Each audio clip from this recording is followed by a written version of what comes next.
So this lesson I'm going to take you through solving quadratic equations using the quadratic formula.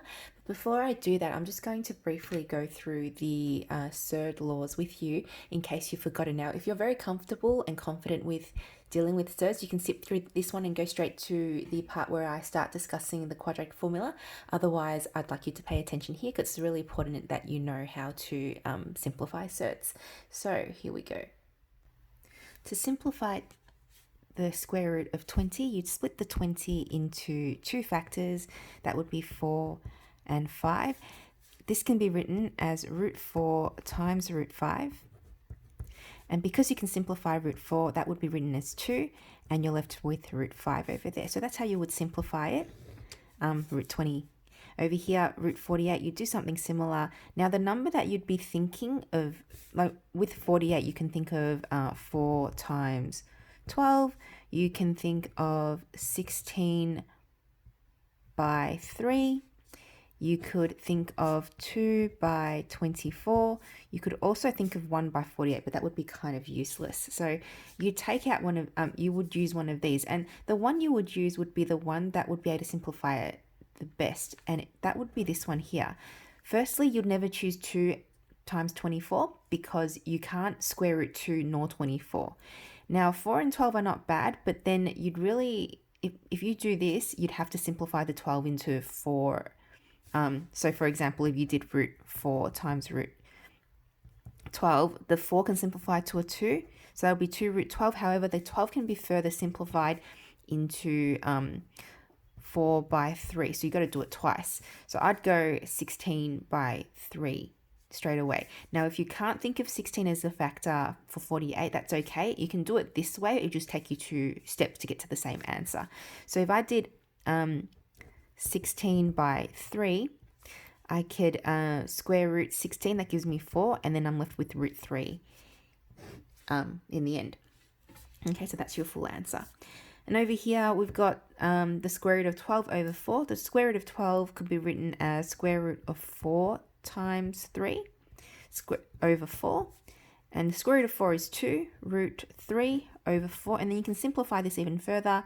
The 2 and the 4 can be simplified into root 3. That'll be 1 over 2. So that would be your final answer there. Now, be very careful. This is only root 12. Now, if it was written slightly different, if it was written as root 12 over 4, it means you have to square root 12 and you have to square root 4.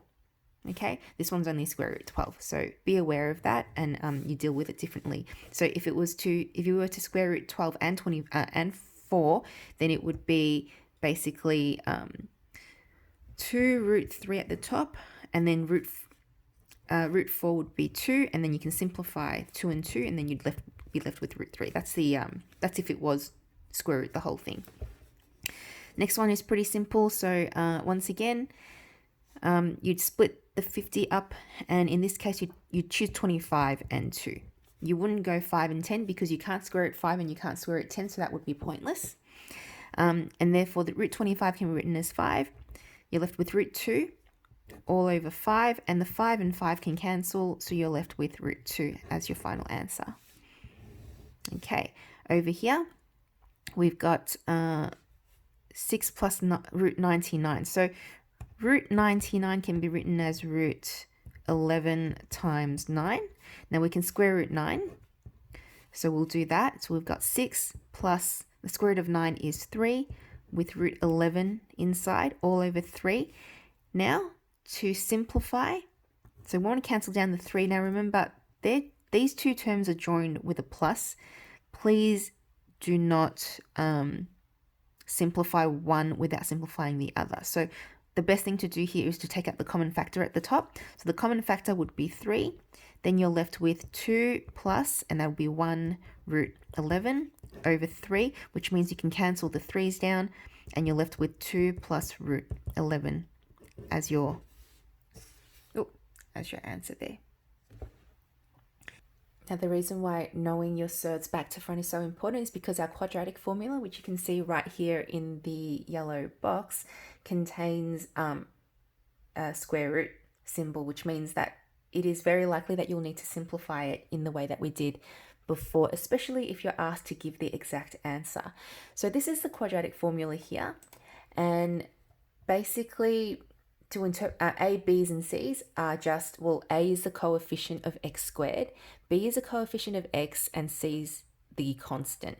So all we do is plug all of those into the formula. Now the symbol that's in front of it, so if the coefficient of x squared was a negative, it has to be assumed a negative in here as well. Okay, now inside this, so you need to memorize this quadratic formula, and inside this quadratic formula, this portion here, if you remember the quadratic formula, you'll remember this portion here, and this portion right under the square root sign is what we call the discriminant. So basically, that's a discriminant there. And what it actually tells you is if you're able to determine the value of the discriminant, you should be able to work out how many solutions or answers you're actually going to get. So if the discriminant is greater than 0, so if it's any number, any positive number greater than 0, then you're going to get 2 answers. What do those 2 answers represent? Remember, when we're solving quadratic equations, the answer that we're getting will represent the intercept, the x-intercept right here. So if the discriminant is greater than 0, you're going to get 2 answers. If it's equal to exactly 0, you're going to get 1 answer, which means that your parabola is going to just be cutting the x-axis or touching the x-axis at 1 point. Now, it is possible for the parabola not to even intercept the x-axis, and in that case, you'll have no solutions, and no solutions is given by any negative value as the discriminant, which makes a lot of sense. So what we're saying here is that if you end up inside this square root, if you end up with a positive number that's greater than 0, you're going to have 2 solutions. If you end up with exactly 0, there's only going to be 1 answer. And if you only have a negative value, you see you can't square root a negative number. Okay, it's impossible to square root a negative, which means that an answer or a solution does not exist. So that's how you can check before you even bother proceeding to solving the entire quadratic formula. So let's begin with working out how many solutions we're going to get by calculating the discriminant. So we're going to do those using these 3 examples here. So we're going to find out how many solutions we've got for each of these quadratic equations using the discriminant. And remember, A represents a coefficient of x squared, B represents a coefficient, so in this example, A would be 1. B represents the coefficient of x, so B is equal to 7, okay? And C is the constant, so C is -1. So all we do is put these values into that formula there. So B is 7, so the discriminant is equal to 7 squared minus 4. I'm just following this, times A is 1, multiplied by C, which is -1. So 7 squared is 49. 4 times 1 times 1 is just 4, and that's going to be a +4 because those 2 negatives will make a positive, +4, and we're going to get 53. And this actually means that there will be 2 solutions when we solve it. We haven't solved it yet, we're just working out how many solutions there are. There will be 2 solutions because the value of the discriminant is greater than 0. Let's try another one here. So here A is equal to 3, B is equal to -1, and C is equal to 2. We apply it into our formula for the discriminant. So the discriminant is equal to B squared. B squared is -1 all squared minus 4 times A, which is 3, times C, which is 2. So -1 squared is 1, minus 4 times 3 is 12, 12 times 2 is 24. So 1 minus 24, that's going to give me -23. What does that mean? There will be no solutions. So basically, our parabola will not actually intercept the x-axis at all. Okay, there'll be no way to solve this. Last one. So A is equal to +1, B is equal to +8, and C is equal to +16. And once again, we just apply into our discriminant formula. b squared. So 8 squared minus 4 times 1 times 16. 8 squared is 64 minus 64. That's going to give us 0. And what does this actually mean? It means there is exactly one solution. Okay, now we haven't actually solved it. All we're doing is we're determining how many solutions there'll be once we solve it. And this is really good in the sense that we don't bother with solving if we know that there's going to be no solutions anyway. Now that we can determine how many solutions we're going to get, we're going to solve these 3 using the quadratic formula that we saw before in the yellow box. So here we go. So for the first one, this is a quadratic formula in case you forget. A is equal to 1, B is equal to -7, and C is 5. Okay, and then we just fill this formula in. So x is equal to, so it says negative b, so negative, now b is -7, so it makes it negative. Then it says plus minus the square root of b squared, so -7 squared minus 4ac, so 4 times 1 times 5, all over 2a, so 2 times 1. And then we try to simplify it as best as we can. So that's going to give us +7 plus minus, and that is going to be 49 minus 20 all over 2. And here, 49 minus 20 is going to give us 29. So 7 plus minus root 29 all over 2, and that is our answer. So basically our 2 solutions are 7 plus root 29 over 2 and 7 take away root 29 all over 2 as well. Okay, so that's left in surd form. You can't simplify the 29 any further. So that's the best that we can do for that one. Moving on to the next one here. All right, so A is equal to 1, B is equal to 6, and C is equal to -2. And then we just fill in the quadratic formula right there. So I'm going to put that over there. X is equal to negative, and B is 6, so it's going to be -6, plus minus root B squared, so that's 6 squared, minus 4 times 1 times -2, all over 2 times 1. That's going to equal -6 plus minus 36, and that's going to become a +8 all over 2.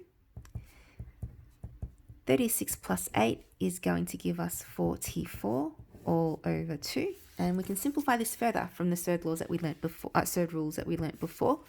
So that can be written as 4 times 11, which means we can bring out the 4. So we can square root the 4. -6 plus minus, now the square root of 4 is going to be 2, and we're left with a root 11 on the inside, all over 2. Now we can cancel down the 2 with both 6 and 2. Remember what we said before, you can't cancel just one of them, you have to do it for both. So taking out the common factor for the terms at the top, we've got 2 on the outside and -3 plus minus root 11 all over 2, which means we can cancel out the 2's. And so your answer, x is equal to -3 plus minus root 11. So there's 2 answers. It will be -3 plus root 11, -3 minus root 11. And last one. A is equal to -3, B is equal to 8, and C is equal to -2. Using the quadratic formula, x is equal to -8 plus minus root b squared is 8 squared minus 4 times -3 times -2 all over 2 times -3. So x is equal to -8 plus minus, and inside we've got 64, and that's going to end up being a minus. 4 3s are 12. 12 twos are 24. And 2 times negative 3 is going to give us a negative 6 at the bottom there. X is equal to negative 8 plus minus root. That's going to give us 40. All over negative 6. Now 40, root 40 can be broken down into root 40 times 10. 4 times 10. And we can take out the 4 and leave the 10 in there. So that's going to be negative 8 plus minus 2. The square root of 4 is 2. With 10 left on the inside, negative 6. And we can simplify them by cancelling out, firstly, taking out the common factor from the top. So we're going to have 2. Actually, let's take out the negative 2. And we're left with positive 4. Still going to be plus minus root 10 over negative 6. Now the negative and negative will cancel, and 2 and 6, it'll be 1 and 3. So our answer is going to be 4 plus minus root 10 all over 3. And there's 2 solutions for this one, as you can see there. 4 plus root 10 over 3, 4 minus root 10 over 3. And that is how you apply the quadratic formula in solving quadratic equations.